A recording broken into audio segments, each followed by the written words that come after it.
We're ready for the start. They're off.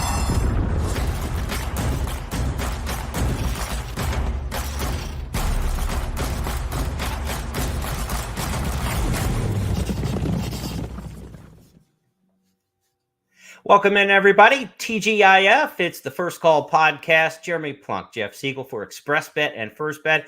This is the podcast where we preview the weekend stakes races. And Jeff, we take 8 stakes races and put them in the menu. It was hard to just take 8 this weekend. It's like the NFL cut down on Monday. I mean, you get like 30 guys getting cut, and they all think they should have been on the team. And it's the same thing here with the stake schedule. I mean, Kentucky Downs, for example, has had some great racing. We don't have any room for them here. Right. Didn't make the starting 8, as it were, but there's some great racing around the country, and you've got a lot of money at stake there for sure. So we'll be watching that for sure, in addition to the races we're going to preview. Yeah, we've got 8 stakes races from you from Saratoga and from Del Mar on the podcast over the next 45 minutes or so. Flower Bowl and Jockey Club Gold Cup, grade 1 caliber races. I'm not sure how the Flower Bowl is a grade 2 now, but Jockey Club Gold Cup Flower Bowl at Saratoga on Saturday. Del Mar's got its big Pacific Classic card on Saturday. Biggest day of the year at Old Del Mar. Pacific Classic joined by the Del Mar Mile, the Del Mar Derby, and the Del Mar Handicap as races we're going to take a look at. The Shared Belief Stakes also on the undercard at Del Mar on Saturday. And then Sunday, we've got the 2-year-old fillies in the season capper at Saratoga in the Spinaway Stakes. And at Del Mar, Breeders' Cup Turf Sprint hopefuls go at it in the Green Flash. We'll preview that race on Sunday.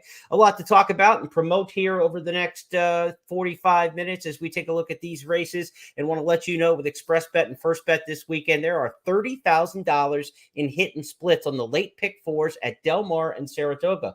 Of course, this is the final weekend at Saratoga. It's the next to last weekend at Del Mar for the season.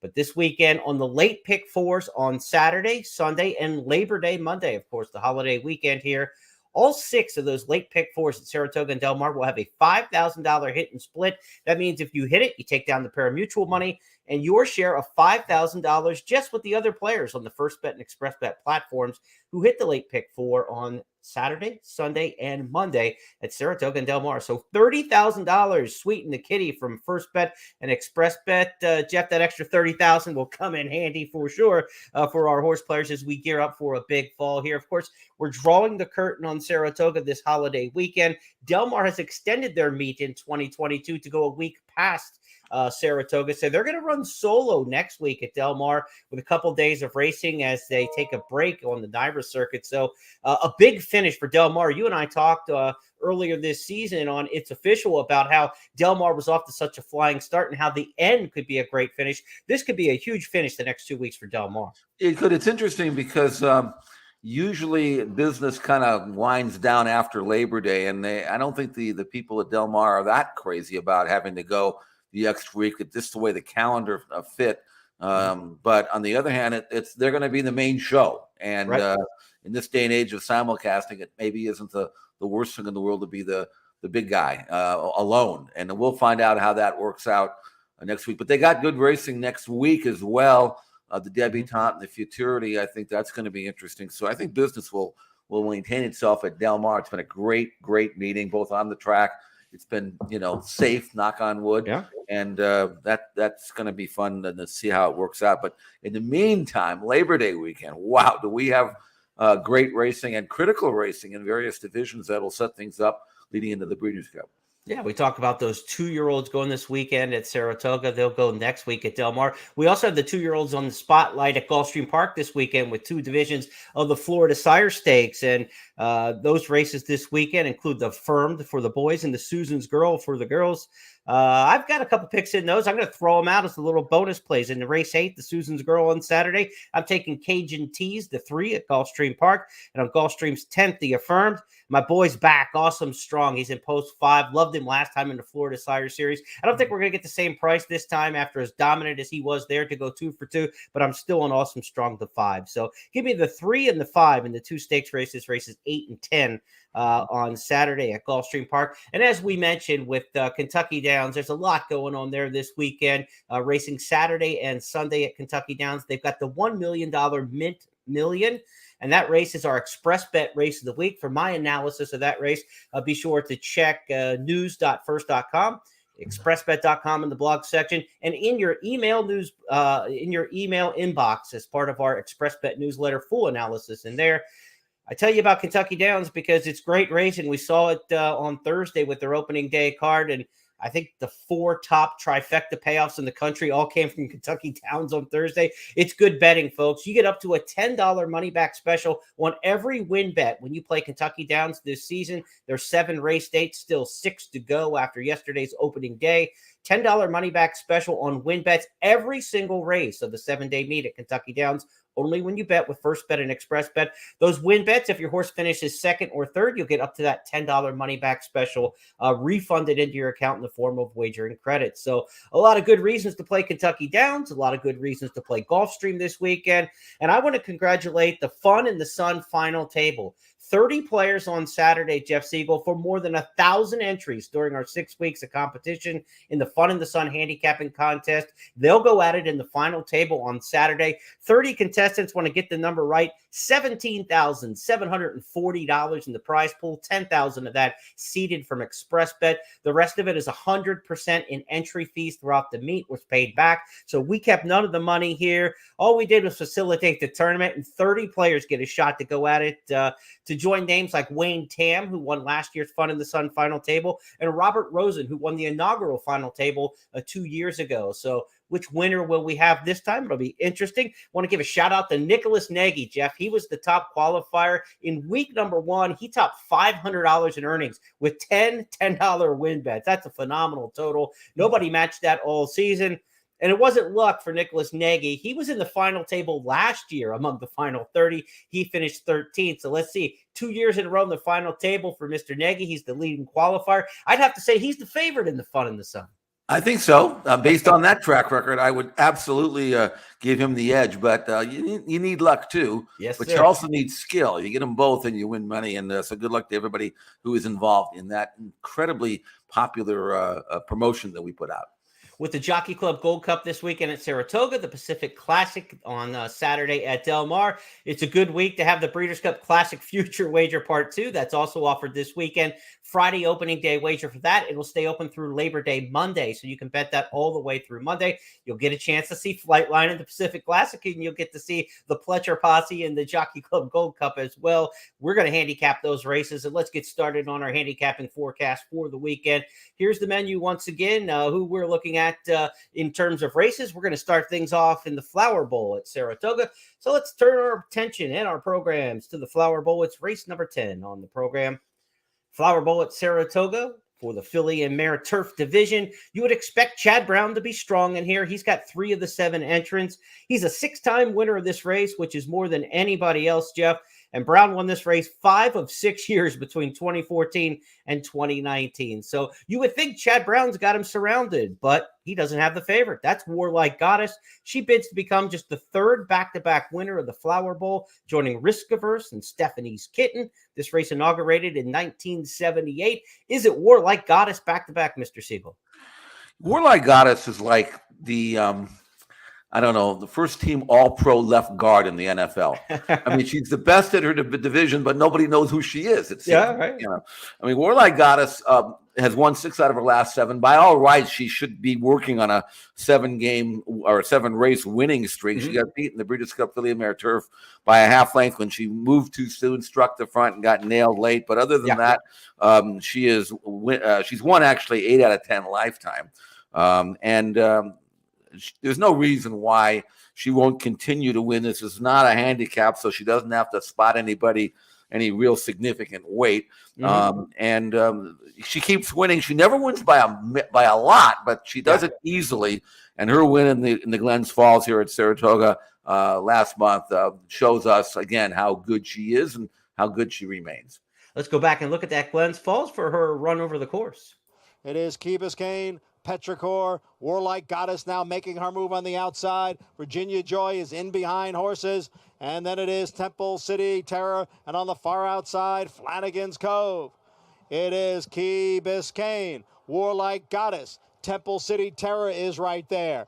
And looking to come on through is Virginia Joy. It is Warlike Goddess who has the lead as they come on for the finish. Warlike Goddess just loves these marathon events. She wins the Glens Falls Stakes for the second year in a row, and she does it here under jockey Joel Rosario. Jeff, we get a rematch of several of the fillies in this race, and there's two ways to look at rematches with multiple horses. You either look for the fresh face or you trust the result that you just saw. I totally trust the result I just saw. I don't see the fillies who ran behind her last time flipping the script this time. No, I don't. I mean, Warlike Goddess, she's so consistent. You can see one of the reasons why is that she never really has to extend herself when she runs. Now, she wins, and it may look like it might be close at the eighth pole or whatever, but she doesn't seem to have to exert her, her best energy or toughest energy to win. She just does what she has to do, and that's a credit to Joel Rosario, who can measure the field and try to win races without going to the bottom. So the way she's been running and just breezing along, I mean, happy mare as she is, there's no reason why. But at 2 to 5 in the morning line, you can't make any money with her unless you can cold deck the trifecta here. That's not easy. So Right. I just love to watch her run. And whereas I think most people don't really appreciate her because you probably figure, okay, so she's the best North American older filly mare marathoner, but so what? The Euros are going to send 5 over her anyway. But this is one that I think can handle anybody. And I would expect her to win this race. And I expect her to be very tough to beat in the Breeders' Cup Filly of Mare Turf at Keeneland. I don't care who they bring over. So that's how good I think she is. And I'm just happy to watch her run again. It is amazing how one result can really change the outlook on a horse, right? I mean, had she won that Breeders' Cup race, we'd be looking at her in a completely different air. We know she's good now. We'd be talking Tepin and horses like that of the last decade as far as distaffers on the turf. Sister Charlie, she would be in that kind of discussion had she won that Breeders' Cup race. She'll probably get a chance at Keeneland, of course, that she likes to make amends for that come November.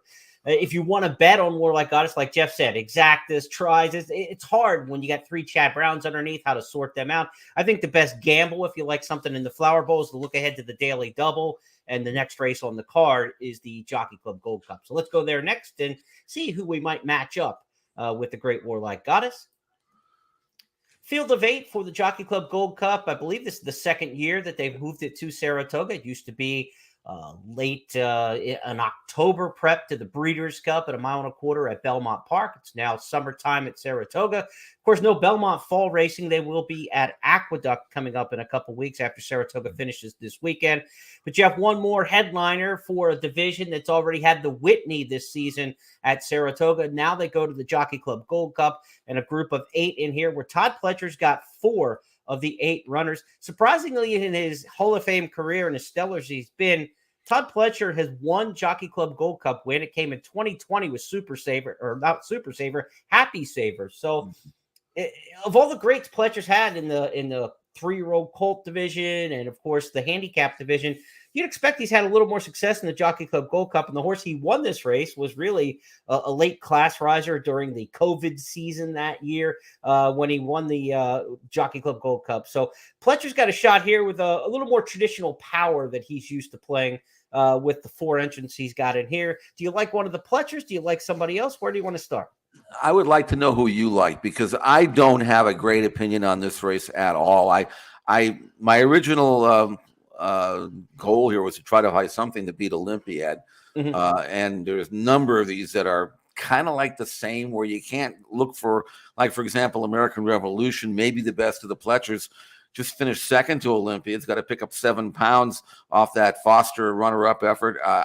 Maybe he closes the gap or maybe Olympiad comes back to him. But what scares me about Olympiad, because you look at his form, and other than his last race in the Whitney when he was well beaten by Life is Good and Happy Saver and Hot Rod Charlie, I mean, he looks pretty dominant, let's face it. But he didn't run well in the Whitney, and I was thinking perhaps maybe, all right, he got beat pretty good, and maybe he's over the top, maybe he's tailed off. I really wanted to watch his last workout. I wanted to see some sparks, something that would lead me to believe, okay, Olympiad, he's good, he's sharp, he's going to bounce back. So I watched his last workout. I didn't see that, Jeremy. I just didn't see it. 49-4, last quarter and 25 and change. He's going easy, but he's not under any kind of pull. He's not pulling the rider around the racetrack. It's not a bad work, but I was hoping to see a little bit more, and I didn't see it. So I'm not really sure where Olympiad is right now. Well, and you mentioned, just those fractions, the way that they were, it's not about the final time. It's how they do it and how they look and all that.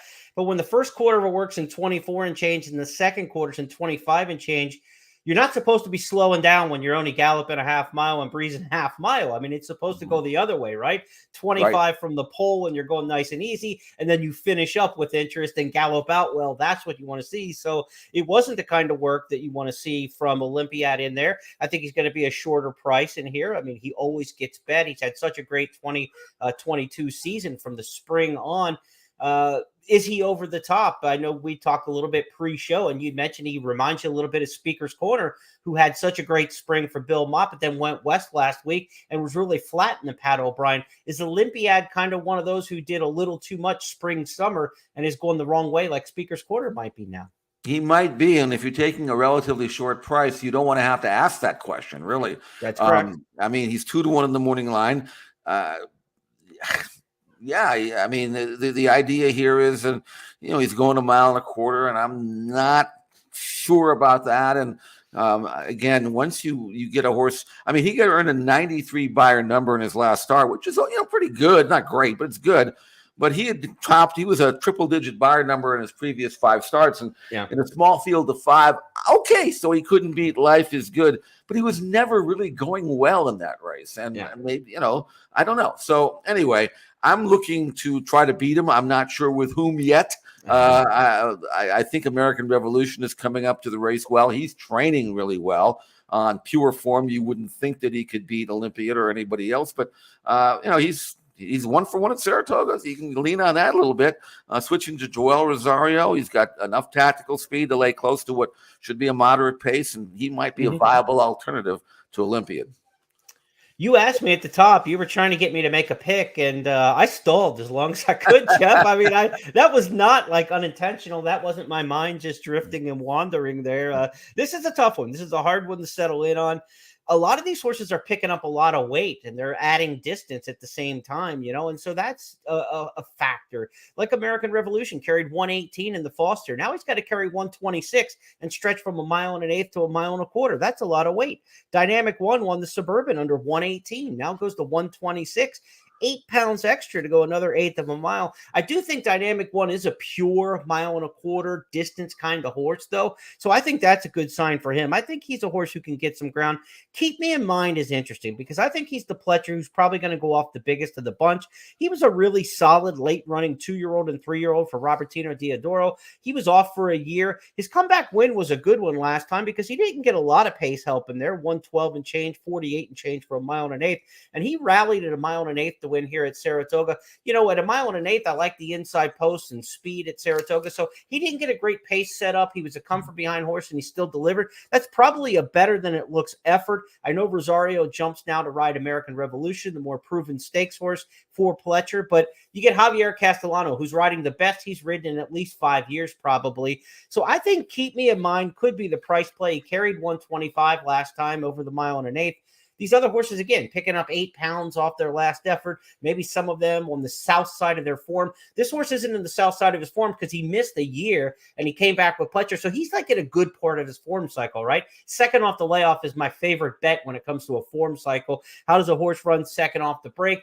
I like that. I'm going to take Keep Me in Mind in here. I delayed and hemmed and hawed on it a little bit, but I think he's going to be a good price. He's going to be one of the 4 Pletchers in here and probably the 3rd choice of the 4 Pletchers, maybe even the 4th choice of the 4. So he'll be my play in here. Keep Me in Mind. And, maybe you get a little Warlike Goddess to keep me in mind so that maybe even get double the price. Because sometimes even when a 2 to 5 shot wins that first leg of a double, it still pays about even money on a daily double as far as, like looking at what the payoff would be. So if we're looking at maybe 6-1 on Keep Me in Mind or 8-1 in this race, you might get 12 or 16-1 playing the double from War Like Goddess. And I think she's a free space. So to me, that's the way to attack those 2 stakes races at Saratoga. But this is a good edition of the Jockey Club Gold Cup. And if Olympiad's as good as he was in the spring, it becomes like an A-list division of Jockey Club Gold Cup, because when Olympiad's good, he's one of the top 5 Breeders' Cup Classic contenders. We'll see if he can get back to that. I'd like to see it happen. As far as your pick on Keep Me in Mind, 12-1.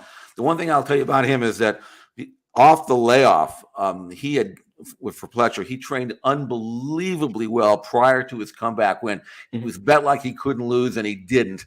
And so he's as good, if not better, than he was as a 3-year-old. And you're right. I mean, at 12-1, he has got as good a chance as any, I think, as far as I'm concerned. But you're going to get a good price because of the fact that Rosario jumps off. And a lot of people look at that saying, well, he prefers American Revolution. Maybe he does, but it doesn't mean that Keep Me in Mind can't beat him. So throw him in. Right. Use him at 12-1. All right, let's take our shot there at Saratoga. 2 stakes races, big ones, races 10 and 11 on the card.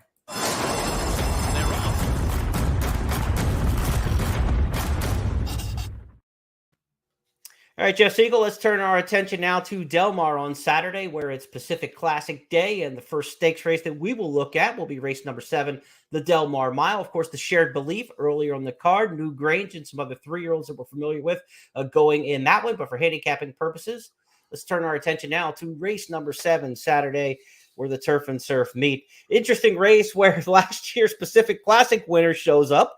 Tripoli's in here, Jeff, and it's interesting that he turns back to the mile and he switches over to the grass in this situation. Not too often you get a defending champ in the Pacific Classic leaving for another spot, but he happens to be stablemate to one Flightline.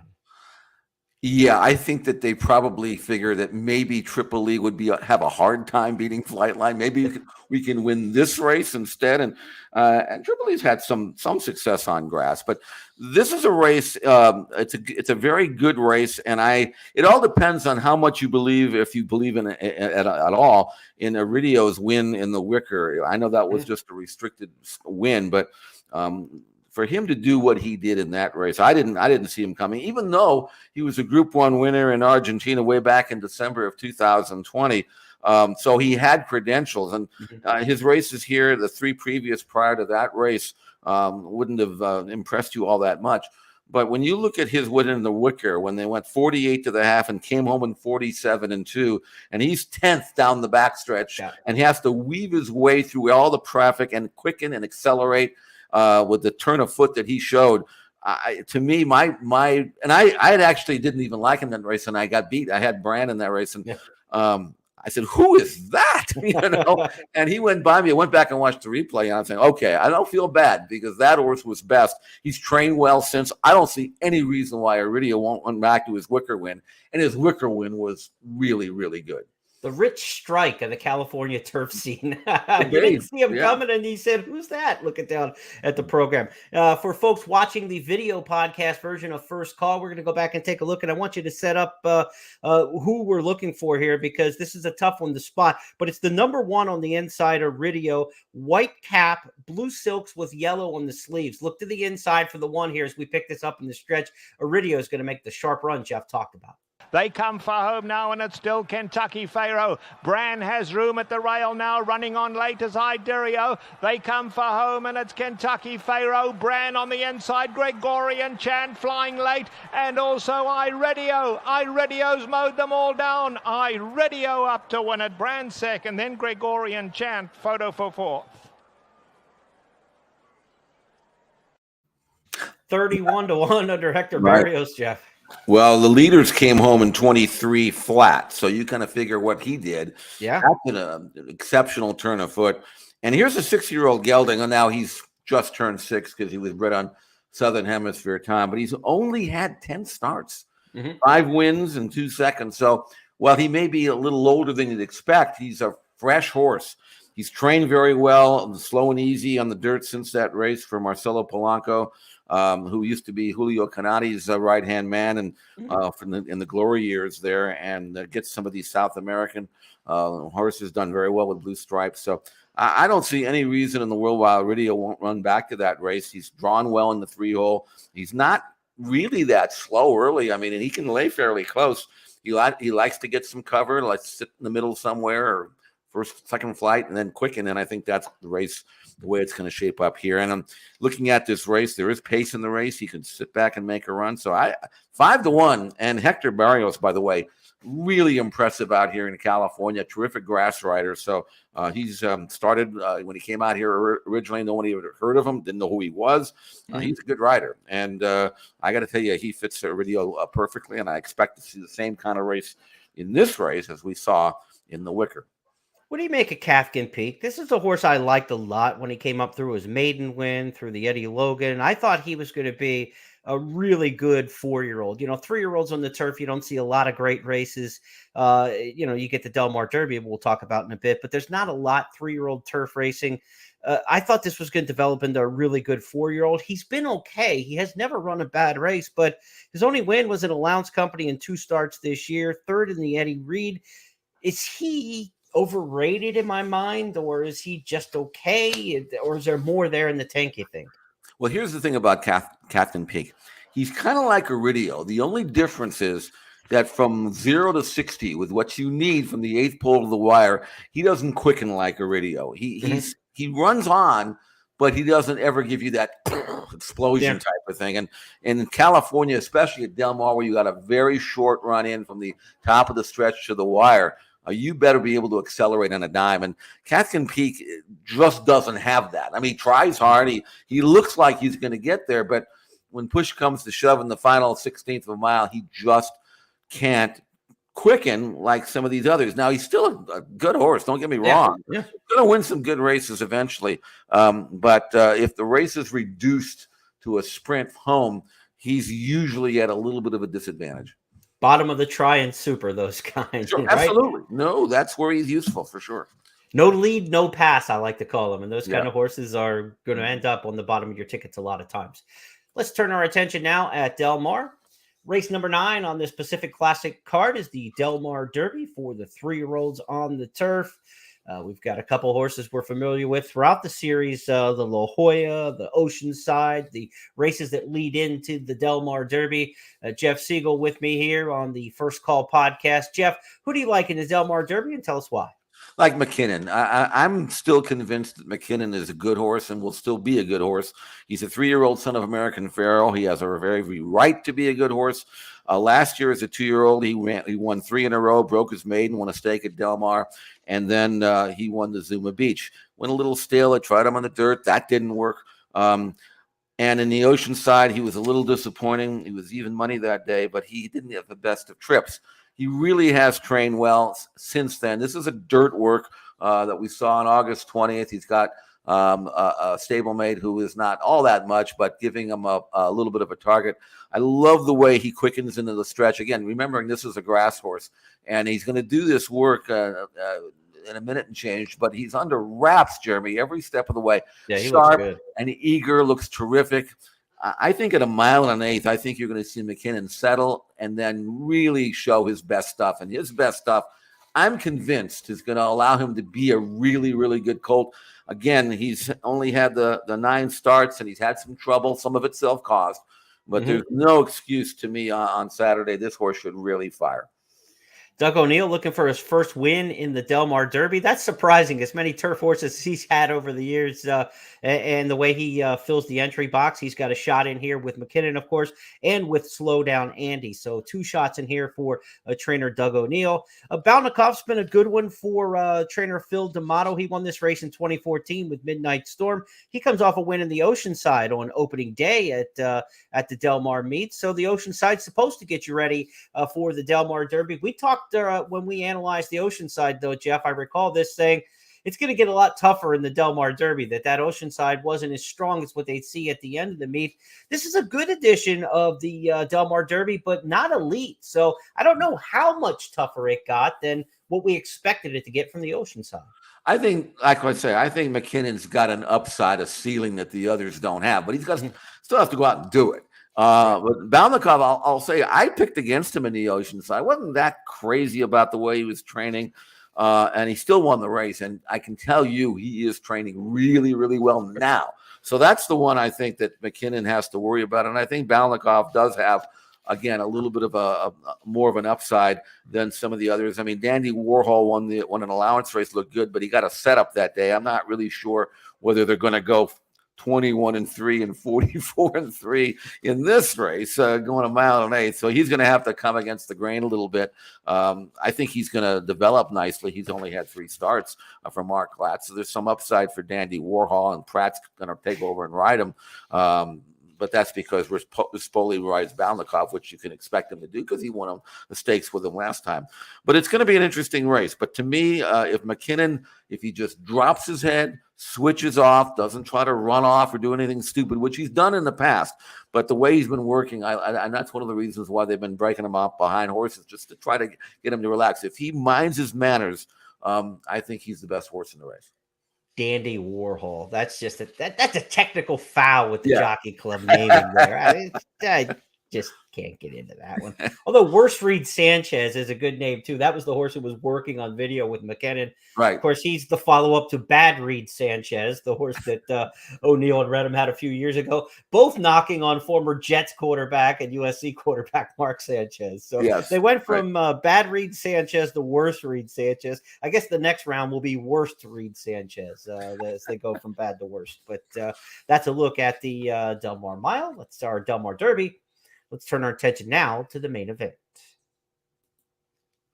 Pacific Classic at Del Mar on Saturday, race number 10, 1.25 miles, field of 6, but all eyes are on just one, that being number 5, Flightline. He's unbeaten to this point in 4 career starts between 6 furlongs and a mile.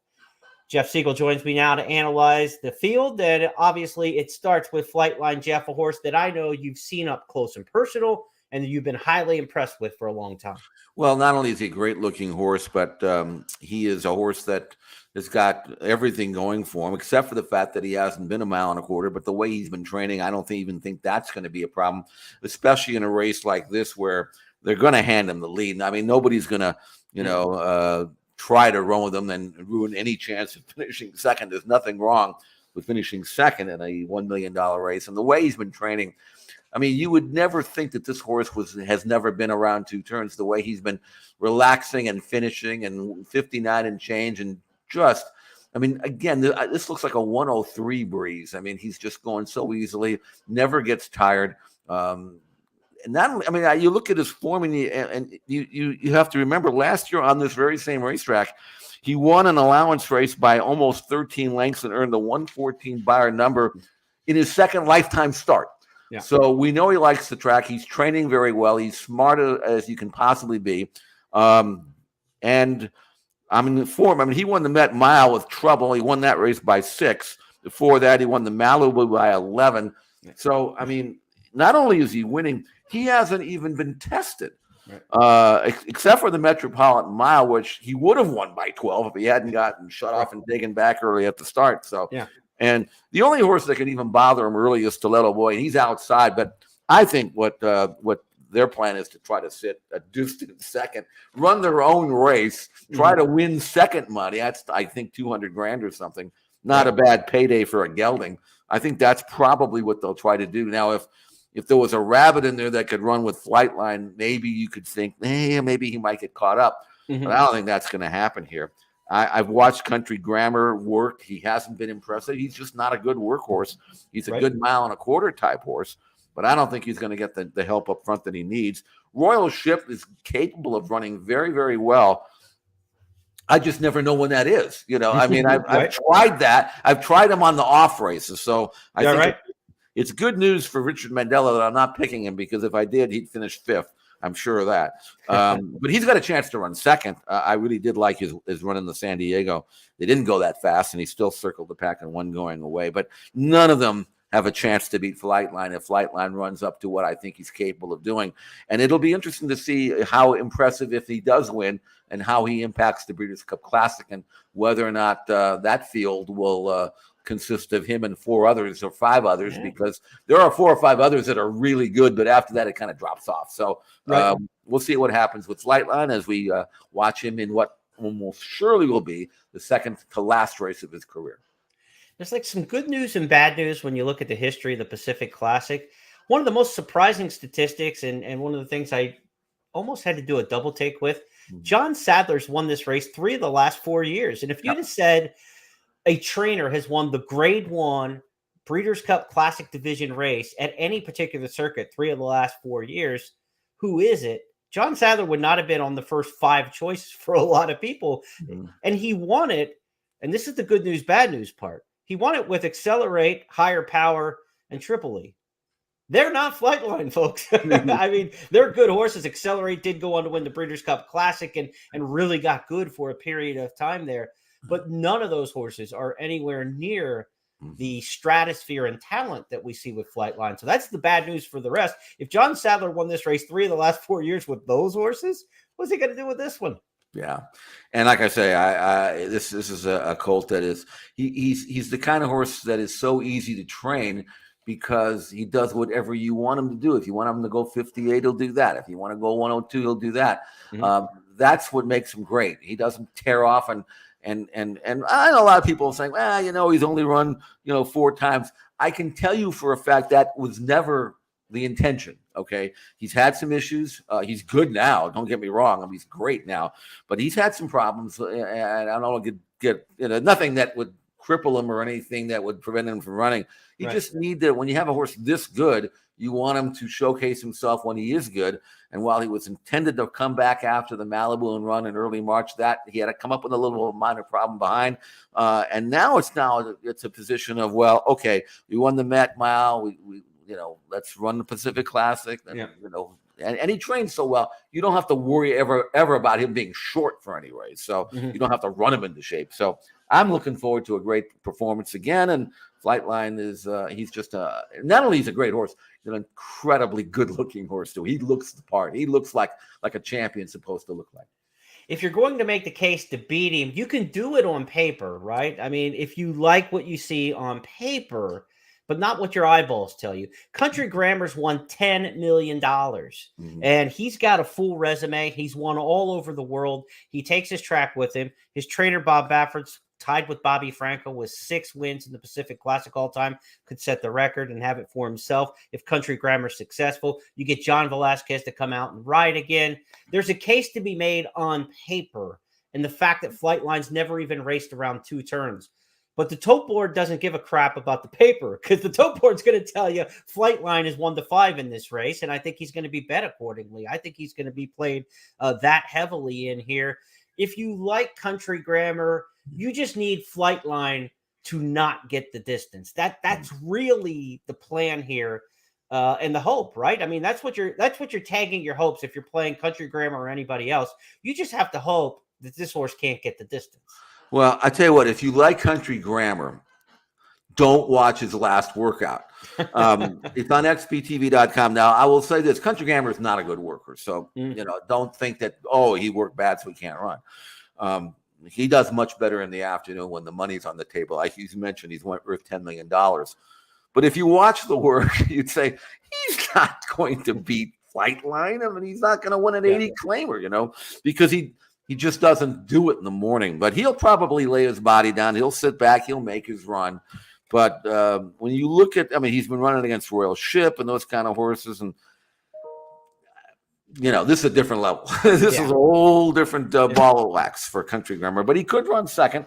But even then, if he does that, what are you looking at in terms of an exacta? There's no money. That's got like $5 in front of it. That's not much on that. Right. Express Train's a horse, I think, maybe for the exacta, loves Del Mar. His only disappointing race at Del Mar was in this race last year. He maybe left his race on the track in the San Diego a year ago. John Sheriff skipped the San Diego this year. I'm not sure if that was intentional or by necessity, but he comes in a lot fresher than he did last year, all since the Californian in April. And we know he loves the track at Del Mar. So Express Train maybe underneath, who I think is really, a true 1.25 mile horse. Yeah. There's no problem for him. At that kind of distance. But as a gambler, short field with a heavy favorite, exact is not the play. You've got to look and let the field size work for you in a daily double, because we've got a much bigger field to gamble into in the next race on the card, the 11th, the Del Mar Handicap. So if you're playing Flightline, forget about the exactas. Unless you're getting a number that you think is really an overlay on the straight combination you like, flight line to somebody, look to the daily doubles. You've got a big field here in the Del Mar Handicap in race number 11 to work with, and key flight line 2 in the doubles. 11th on the program and wrapping up the Pacific Classic Day card at Del Mar will be the Del Mar Handicap. Field of 11 in here, one of the better betting races on the entire program Saturday at Del Mar. We've got a big field in here. Tis a Magician looks potentially loose on the lead, Jeff, but this is a mile and 3/8 on the turf. He's a dirt horse. Does it transfer? I'm going to gamble that it doesn't because while Tis a Magician may make the running here, he is the ultimate grinder. You know, he doesn't really quicken. He just grinds away, grind. You know, it's like a typical 1.5 miles, 1.75 miles type horse, 1 5/8 miles type of horse. Mm-hmm. In grass, they're all going to come to you. You're going to have to quicken somewhere along the white way. Yeah. And I can tell you, it's hard to steal a race at Del Mar on the grass because they all kind of bunch up, and the races are usually reduced to a 3/8 of a mile sprint. And Tis a Magician, you know, he doesn't really accelerate. He just kind of outstays you. But you can't win a race like this, I don't think, at this level on this turf course. I mean, he'll be in front and all that. Mm-hmm. But if he goes slow, he might be fresh for the drive, but all he's going to do is suck along everybody behind him that can out-quick him, and out-finish him. So I'm against Tis a Magician. I mean, these horses know each other. They've raced each other or against each other a lot. Right. And going over this race and watching the Eddie Reed, I mean, Masterpiece was terrific in that race, and he ran very well in this race over this distance last year. And he is an old class horse. He's only had 18 starts, even though he's 6 years old, 6 wins. Good horse down in Chile. I don't see any reason why Masterpiece won't run at least as well, if not better, than he did last year in this race, because I think he's better now than he was in his last year. And I thought his win in the Eddie Reed was, again, no fluke. I mean, he accelerated and really looked good winning. Top of the lane, Tango on the outside. Master of Foxhounds, beyond brilliant. Now they coming from behind. Here's Masterpiece, the grey. Masterpiece, Hong Kong Harry coming late, but Masterpiece has gone right on by. And Masterpiece in an upset under Abel Cedillo. They win it clear. Second place will go to Hong Kong Harry, a 4-way photo for third. Not afraid of the tote board. 22-1 won second in this race last year. 16-1 when Trevor Denman told you about the upset last time in the Eddie Reed. It's Masterpiece, probably a shorter price now off of that victory, but the public tends not to come after these horses that surprised them last time quite as hard as you'd think. So the public usually takes 2 or 3 times to dive in on a horse. I think you'll get a fair price on Masterpiece, Jeff. Maybe, and he's a kind of a marathon horse who's never really had a chance to run a marathon. I mean, he's only won it twice. He's been a middle distance horse. Obviously, the Eddie Reed was in 1 mile and 1/8, but there was nothing about that race that would suggest that he really should have been 16-1, at least the way he won the race. Maybe going in, you can say, 16-1, I guess so. But there was nothing flukish about that. And by the way, I can tell you he's trained, even though you look at his work tab on 49 and 49 and 103, he's actually looked really good in the morning. So I don't think there's any drop off here. I think he'll run just as well for Michael McCarthy in this race as he did last time. Now, there are others in the race that have credentials to run well, but I don't think any of them can beat Masterpiece if Masterpiece runs back to his Eddie Reed win, and I think he has a very good chance to do that.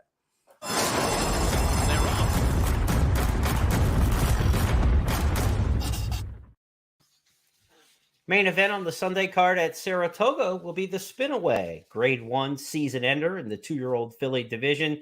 7 furlongs the distance here, and you might think, well, we're just talking early developers for Saratoga. But Jeff Siegel, this race has produced the Breeders' Cup Juvenile Fillies winner the last 2 years. V-Quist 2 years ago and Echo Zulu last year. So might we have a Breeders' Cup Juvenile Fillies winner in this year's field? That's a lot to ask you here the first week of September, but I'm going to do it. Do we? We will have one here. I mean, this is a good field. There's one filly that I'm in love with here, but there are others in here that can run as well. Number 1, Kaling won her debut for Todd Pletcher. We expected her to win that day because she trained well. She looked good. Looks like a filly who will love 7 furlongs. Naughty Gal is Wayne Lucas's filly. She's already won a stakes here at Saratoga. Now, numbers-wise, she's not fast, but she's won 2 in a row. Leave No Trace in a pretty good number when she won for Phil Serpy first time out. But as far as I'm concerned, Wonder Wheel is in a different level. I mean, this is a daughter of Into Mischief. She won her first start at Churchill. Didn't even break that well. Still won going away. Came back and won the debutante by almost 7 lengths. Just cruise control in that race. Broke better. And then since she's come to Saratoga, she has worked like a superstar. You can see her on the inside here. She's going to go in 59-2. This is one of the best 59-2s I've seen all year. I mean, how easy can you go? The years are up. She's galloping. The jock's got a good hold. That horse that she's out working had just won a maiden special weight 2-year-old race at Saratoga. And this really, look at her stride. I mean, that's an athlete. Yeah. That is a really top prospect. Not getting tired at all. She's going to gallop out probably in 12 and change. I like her outside draw, and I think that the Wonder Wheel, based on her pedigree and the way she moves and the way her form is, I think she's incredibly promising and maybe as good a 2-year-old filly as we've seen this year. I'll tell you what, she runs to that workout, they're going to be in trouble. She's got the pedigree, obviously, for 7 furlongs and to win early. The Tis Wonderful in the bottom of the pedigree. And, of course, the sire Into Mischief. His horses are great at any trip practically, but I just love them at 7 furlongs. It just seems to really hit them, right where that speed and class match up, and I think she's just going to be dynamite in here and could be a 3rd straight Breeders' Cup Juvenile Fillies winner coming out of the Spinaway Stakes. A big field from a gambling standpoint with a field of 10 in the entry box, Jeff. If we like Wonder Wheel as much as both of us do, we're going to need to find somebody else underneath in here. Todd Pletcher's won this race 6 times. He's tied with D. Wayne Lucas for the most all time. He hasn't won it since 2016, but that's only a drought if your name's Todd Pletcher. Kaling in here, is she the underneath horse? Is she the one we want to look for? I do like her, and I also think that she's going to really enjoy 7 furlongs. Now, in her maiden win, she won the race going away. They ran the last 8th in 14 seconds, but that was a really deep, tiring track. Early in the meeting, all the times were slow. I wouldn't worry about that. She's trained very well since, just a matter now of avoiding any kind of trouble. But Pratt will probably let her come out of the gate. I don't think he'll send her. I think he'll let her kind of get her feet underneath her and let her settle in somewhere in midway and then try to produce a run. And if it doesn't work, if doesn't win here, it's okay. I think they're probably thinking maybe we can stretch her out after that. So she's definitely one of these. I think Wayne's filly will run hard and fast, but I'm not really sure that she's quite as good as the resume makes her look. I mean, but it looks pretty good. Won by 9 at Churchill, came back and won the Adirondack. Nothing wrong with that. I just don't know. And again, by the way, another Into Mischief. But, I think she could hit the board at least. But I don't think anybody's touching Wonder Wheel. I really don't. This is the race you want to see in this region of the country, though. You have the Adirondack winner in Naughty Gal. You've got the Schuylerville winner in Just Cindy, who we haven't mentioned, 2 for 2 for Eddie Keneally. So you have the 2 stakes preps leading into this Spinaway. Then you've got the debutante winner from Churchill and Wonder Wheel, who we think will be favored and the one to beat in here. So, like, from Kentucky to New York, these are all the fillies that are supposed to be here. This is a championship caliber matchup with those 3 major stakes winners going at it in here. And we think it's a 1-horse race with Wonder Wheel that she'll punch them out. We'll see how it turns out in the Spinaway Sunday at Saratoga. Let's go next to the Green Flash Stakes on Sunday at Del Mar. Feature race on the Sunday holiday. I was going to say the final day of the racing week at Del Mar, but of course they'll run Monday on the Labor Day weekend. So the Green Flash Stakes, the main event in here. And we've got a horse coming back, Lieutenant Dan to Del Mar, who at Del Mar last fall, he almost got all the candy for me, but he ran into a tougher customer. They're into the stretch, and they gotta get Golden Pal. Golden Pal now set down by Arad Ortiz. Lieutenant Dan trying to make a race of it in second. Emirati is third to the inside, but it is Golden Pal. Golden Pal, wire to wire in the Breeders' Cup Turf Sprint. Lieutenant Dan was second. Charmaine's Via got third. So, Jeff, it takes from the Breeders' Cup to today for Lieutenant Dan to come back, and I still haven't gotten over the defeat. So maybe they just kept him on the sidelines until I was emotionally ready for his return. Man, I wanted him last year, but Golden Pal was just too good. We all of us did, knowing how well he had run here in California and proven at Del Mar for sure.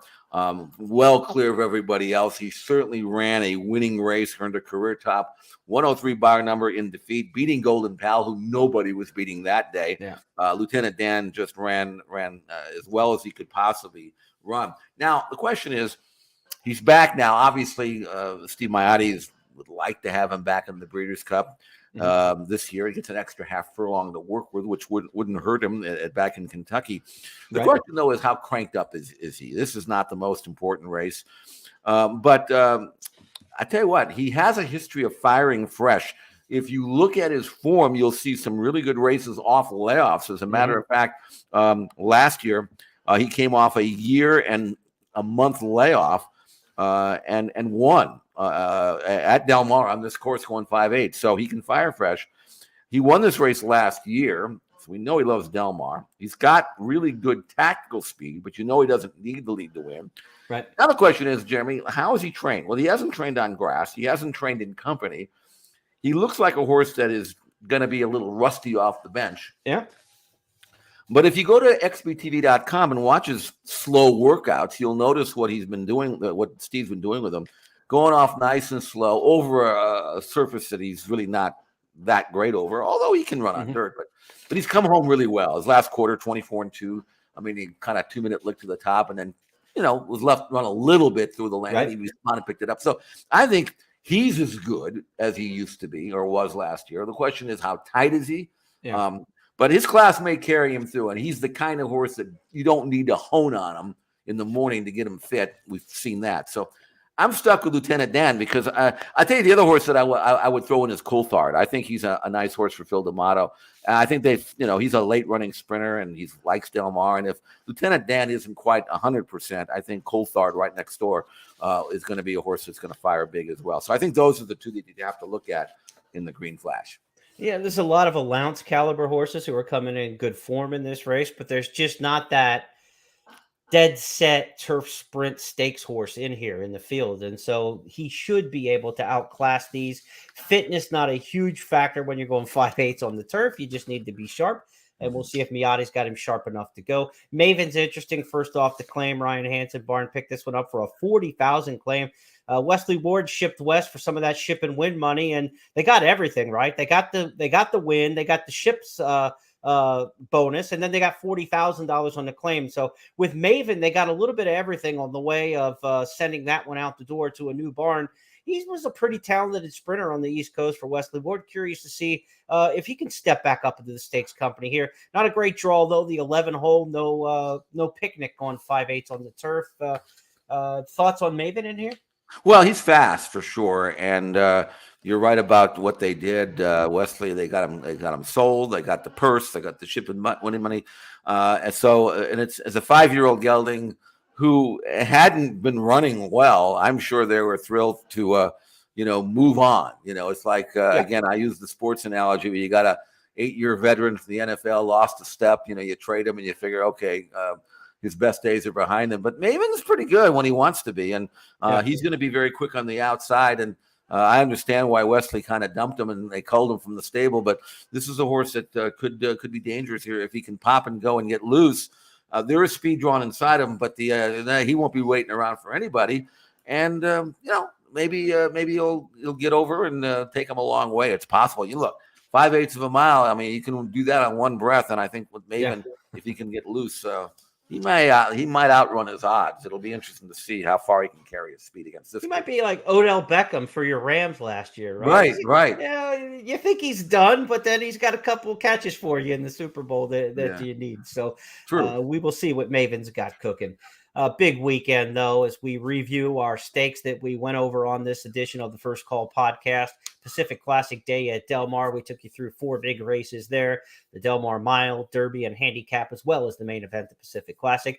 At Saratoga, every weekend's a big one, but this is the last weekend, Labor Day weekend at Saratoga. Flower Bowl, Jockey Club Gold Cup on Saturday. Sunday, we looked at the Spinaway at Saratoga as well, with a potential 3rd straight Breeders' Cup Juvenile Fillies winner coming out of that race that we're really excited to see. And then at Del Mar, the Green Flash and the return of Lieutenant Dan. Want to remind you, if you're betting Saratoga and Del Mar this weekend, and we know you are, $30,000 in late pick 4 hit and splits. So each pick 4, the final late pick 4 each day, Saturday, Sunday, and Monday, will have a $5,000 sweetener from ExpressBet and FirstBet. So you have to make these bets on the platforms with the FirstBet and ExpressBet, but you'll get your pari-mutuel winnings plus your share of $5,000 additional dollars with just those players on the FirstBet and ExpressBet platforms who also take down the late pick 4. You could be looking at several $100s in addition to what you hit pari-mutually in those wagers. So you got to play those this weekend.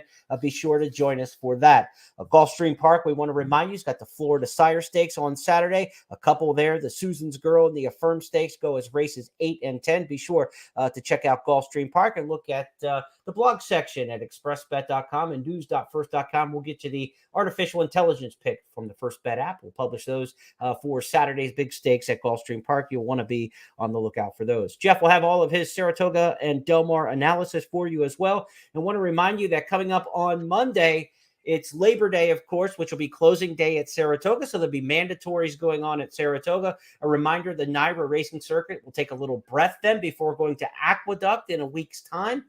Aqueduct will replace Belmont Park for a fall meet as they're building a tunnel to get the infield opened at Belmont Park. So the track's under some reconstruction there, not only the facility, but some of the outdoor areas as well at Belmont Park. So no racing at Belmont Park for their fall meet. It goes to Aqueduct next. Monday, All-American Futurity Day at Ruidoso Downs. I love the quarter horses. It's the granddaddy of them all, the All-American Futurity. Be sure to check out our coverage at expressbet.com. We'll have some handicapping look at that race coming up for you on Monday. But I can tell you right now, Chasing AJ is going to be my pick in the All-American Futurity.